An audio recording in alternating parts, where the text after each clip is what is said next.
నిరుద్యోగులతో చెలగాటాలొద్దు. ప్రిలిమినరీకి, మెయిన్స్కి వేర్వేరు hall ticket ఎందుకు ఇచ్చారు? ఒకే సెంటర్లో 71 మందికి మెరిట్ ఎలా వచ్చింది? ఉర్దూ అభ్యర్థుల సంఖ్య ఉన్న పరంగా ఎలా పెరిగింది? ఎగ్జామ్ అయిపోయిన తర్వాత 3 నెలల తర్వాత 10 మంది పెరిగారని ఇప్పటిదాకా ఎలా తెలుసుకోలేదు? ఎమ్మెల్సీ కవిత లేఖ సీఎం రేవంత్ రెడ్డికి.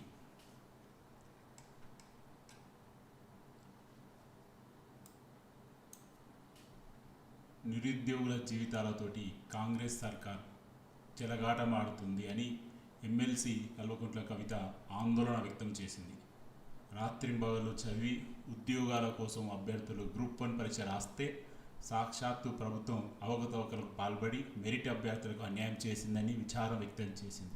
పారదర్శకంగా అక్రమాలకు తావు లేకుండా పోటీ పరీక్షలు నిర్వహించాలని కవిత రాష్ట్ర ప్రభుత్వాన్ని డిమాండ్ చేశారు.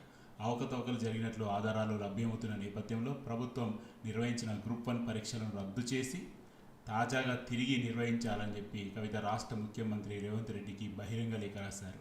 గ్రూప్ 1 పరీక్ష నిర్వహించిన తీరు, ఫలితాలు వెల్లడించి తీరు అనేక లోపాలు, అవకతవకలు ఉన్నాయని అభ్యర్థులు ఆందోళన వ్యక్తం చేస్తున్నా ప్రభుత్వం కనీసం స్పందించడం లేదంటే ఉద్యోగ నియామకాల పట్ల మీకు ఏ మేరకు చిత్తశుద్ధి ఉందో తేట తెల్లమవుతుందని ముఖ్యమంత్రికి రాసిన లేఖలో కవిత పేర్కొన్నారు.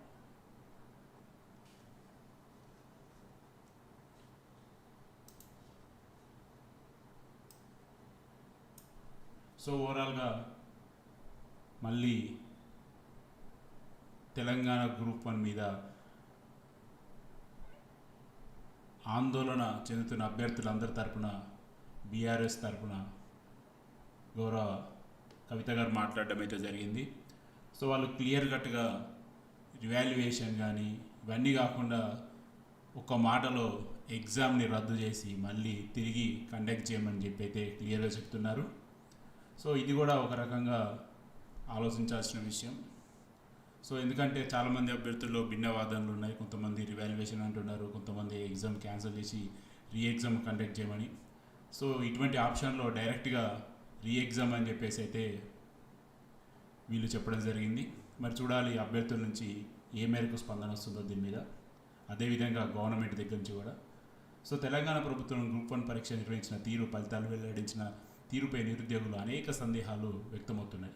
గ్రూప్ 1 ప్రిలిమినరీ పరీక్షలకు ఒక హాల్ టికెట్, మెయిన్ పరీక్షకు ఒక హాల్ టికెట్ వేరువేరుగా ఎందుకు జారీ చేశారు?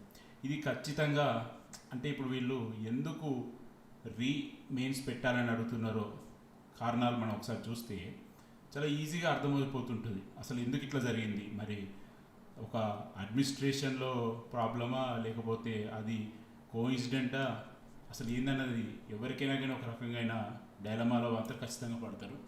మరి వీళ్ళు ఇంత పెద్ద అలిగేషన్ గవర్నమెంట్ మీద చేస్తున్నారంటే మరి వాళ్ళకి తగ్గ పాయింట్స్ ఏందో ఒకటి ఉంటాయి కదా, ఆ పాయింట్స్ని కూడా మనం చూసేందుకు ప్రయత్నిద్దాం.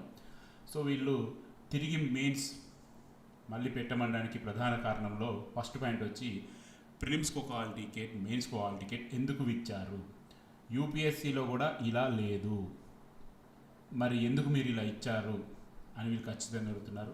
సో దీనికి వాళ్ళు ఎంత సమాధానం చెప్పినా ఇక్కడ ఖచ్చితంగా ఏదో ఒకటి డిఫరెన్స్ అయితే ఖచ్చితంగా కనబడుతుంది.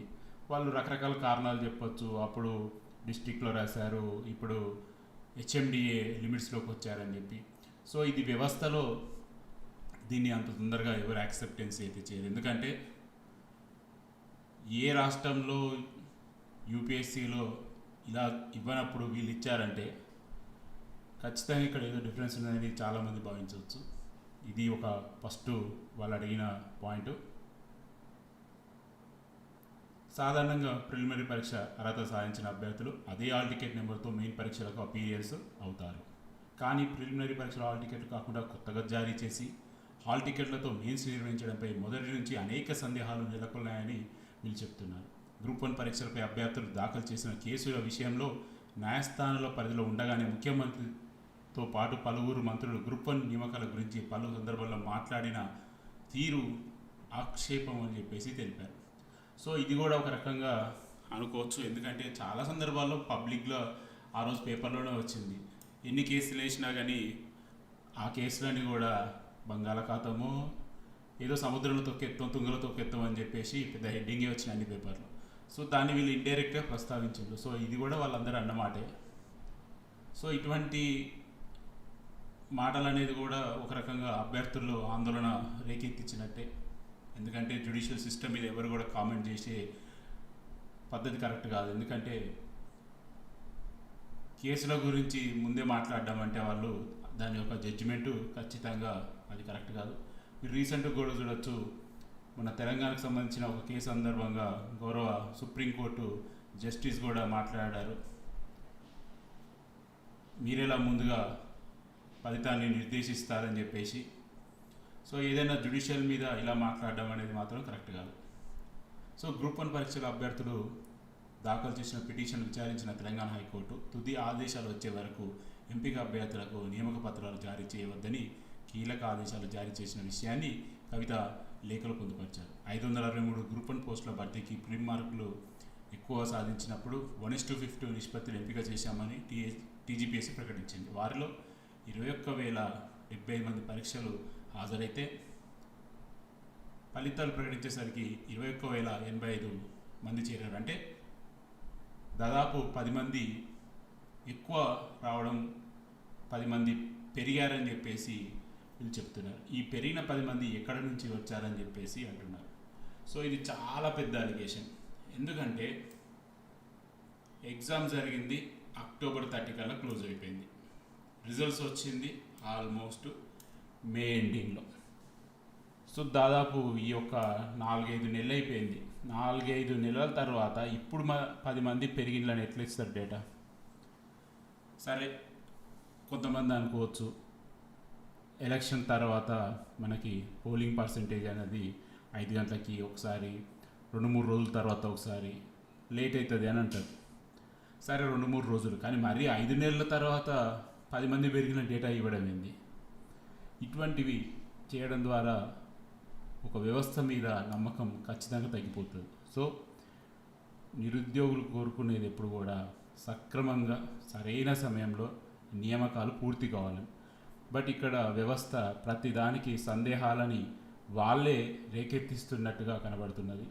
సో ఇది ఖచ్చితంగా సమాధానం వాళ్ళే చెప్పాలి. ఎందుకంటే 5 నెలల తర్వాత 10 మంది పెరిగిందని చెప్పడం అనేది ఖచ్చితంగా ప్రతి ఒక్క అభ్యర్థి మనసులో ఒక పెద్ద క్వశ్చన్ మార్క్ అయితే ఉండిపోతుంది, అందులో డౌటే లేదు. మరొక ఇంపార్టెంట్ పాయింట్ ఏం చెప్పారంటే, ఉర్దూ మీడియంలో 9 మంది రాసినట్టుగా అక్టోబర్లో వాళ్ళు చెప్పడం జరిగింది. బట్ మొన్న కోర్టులో ఇచ్చిన అఫిడవిట్లో 10 మంది అని చెప్పారు. ఇది మరీ పెద్ద క్వశ్చన్ మార్క్ అనే చెప్పుకోవచ్చు. ఎందుకంటే ఇంతకుముందు 10 మంది పెరిగిందని 5 నెలల తర్వాత చెప్తే, సేమ్ ఇది కూడా 5 నెలల తర్వాత 9 మంది కాదు 10 మంది అని చెప్పి ఇంకొక 1% ఉర్దూ మీడియం పర్సెంట్ని పెంచారు. ఇంత పెద్ద అలిగేషన్స్ ఉన్న తర్వాత ఒక సామాన్య అభ్యర్థి ఎలా సంతృప్తి చెందుతాడు? వాల్యుయేషన్ మీద కానీ దీని మీద కానీ పక్కన పెడితే, ఇలా 2 నెంబర్స్ న్యూమరికల్ ఇంత తేడా వస్తే దీన్ని ఏమనుకుంటారు? సో ఒక వ్యవస్థ వాళ్ళు కరెక్ట్ వేలో ఉన్నప్పుడు ఎవరు కూడా ప్రశ్నించరు. వాళ్ళే ప్రశ్నించేందుకు ఆ విధంగా ఎన్విరాన్మెంట్ క్రియేట్ చేస్తే ఖచ్చితంగా ప్రతి ఒక్కరు ప్రశ్నించే అవకాశం ఉంటుంది. ఆ ప్రశ్నించిన దానికి సరైన సమాధానాలు వాళ్ళు చెప్పాల్సిన బాధ్యత అయితే ఖచ్చితంగా వాళ్ళ మీదనే ఉంటుంది. సో మరి ధర్మాసనం కూడా వీటిని గమనిస్తూనే ఉంటుంది. మరి చూడాలి మరి ఏం జరుగుతుంది అన్నది. సో బయోమెట్రిక్ హాజరు విధానంలో కూడా అభ్యర్థులు హాజరు విషయంలో ఎందుకు వ్యత్యాసాలు ఏర్పడ్డాయని ప్రశ్నించారు. 2 పరీక్షా కేంద్రాల్లో మెయిన్స్ పరీక్షలకు హాజరైన 2 కోచింగ్ సెంటర్లకు చెందిన 71 మంది అభ్యర్థులు ఉద్యోగాలు సాధించడం వెనుక ఏదో జరిగి ఉందని అభ్యర్థులు అనుమానం వ్యక్తం చేస్తున్నారని కూడా ఆమె చెప్పారు.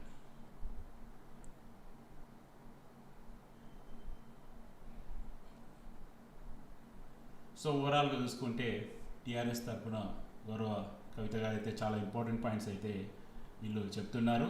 ఎందుకు పరీక్ష రద్దు చేయాలనే దానికి ఒక 5 కారణాలు అయితే చాలా బాగా చెప్పారు. మరి చూడాలి ఏం జరుగుతుందన్నది.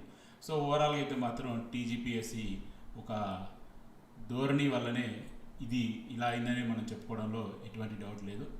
చూద్దాం మరి రానున్న రోజుల్లో ఈ ఏం జరుగుతుంది తెలంగాణ గ్రూప్ 1 మీద. మరి గ్రూప్ 1 పరీక్ష మళ్ళీ పెట్టడం జరుగుతుందా, లేకపోతే ముందుకు వెళ్ళిపోవడం జరుగుతా అన్నది ఖచ్చితంగా చూడాలి. సో ఏదేమైనా కానీ ఒక సామాన్య అభ్యర్థికి మాత్రం ప్రశ్నల వలయం అలానే ఉండిపోయింది.